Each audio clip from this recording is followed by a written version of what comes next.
Once upon a time, naughty Peter Mandelson found a chair. A shiny diplomatic chair with a tiny trapdoor. It lived in Washington and wore embassy lighting. It looked extremely pleased with itself. The trapdoor looked even more pleased. Surely this will be fine.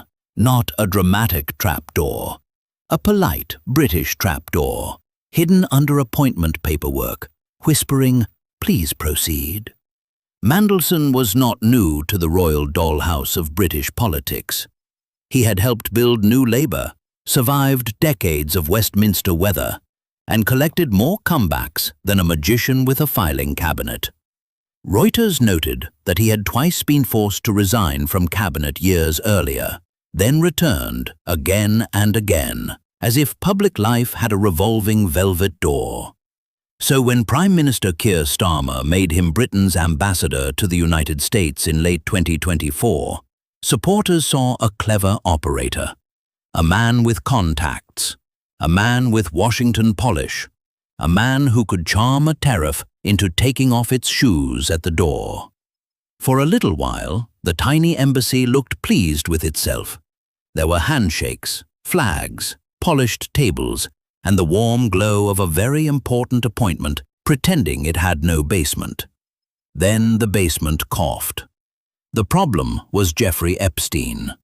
Epstein was not a quirky guest book anecdote or an unfortunate cocktail party stain. He was a convicted sex offender, and his links to powerful people have remained a public scandal for years. Reuters reported that Mandelson's friendship with Epstein was known, but later documents and emails showed the relationship was deeper than the government said it understood when he was appointed. That is the first little fable rule. If your vetting file already smells like smoke, do not store it beside fireworks. In September 2025, the shiny chair stopped being shiny.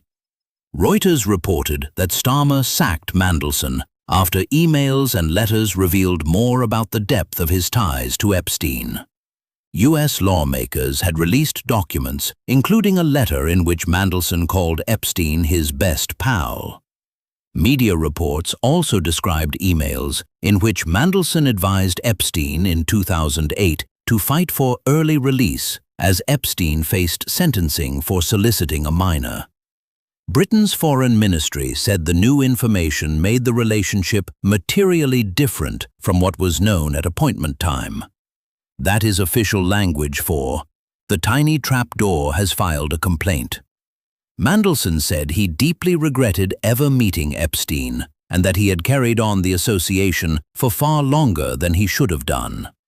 Regret is important. Regret is also a very small umbrella when the ceiling has become weather.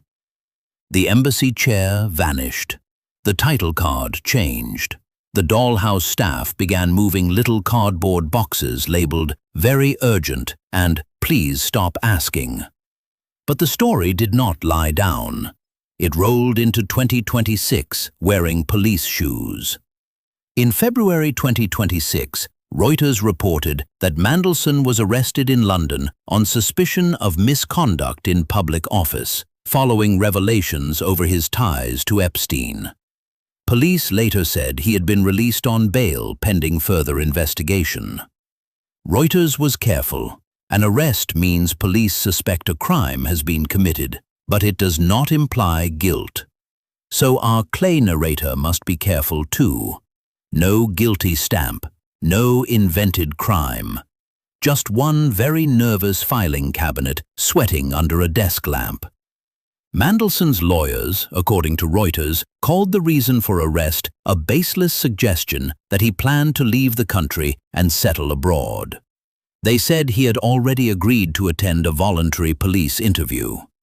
In the puppet version, the suitcase sits on the floor, looking offended that everyone keeps staring at it. Then came the documents. First, in March 2026, the British government released more than 100 pages about Mandelson's vetting. Reuters reported that Starmer had been warned about reputational risks in appointing him because of his Epstein friendship, earlier government resignations, and support for closer ties with China. One due diligence note said the relationship with Epstein continued across 2009 to 2011, after Epstein's 2008 conviction. Another summary described the appointment process as weirdly rushed. Weirdly rushed is a beautiful phrase. It sounds like a tiny civil servant trying to say the wheels were already smoking, but everyone admired the paint. Officials also warned Starmer that if something went wrong with a political appointment, he could be more exposed because the person was connected to him personally. That is not a memo. That is a fortune cookie wearing reading glasses. Then the severance paperwork entered, holding a tiny trumpet.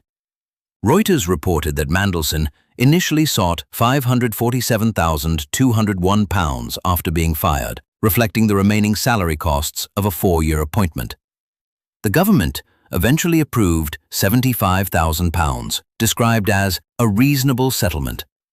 For ordinary citizens, losing a job often means cardboard box, bus ride, and one sad sandwich. For the grand little palace of public appointments, apparently, there may also be a compensation spreadsheet doing ballet. Then, on June 1, 2026, Britain released a much larger document dump.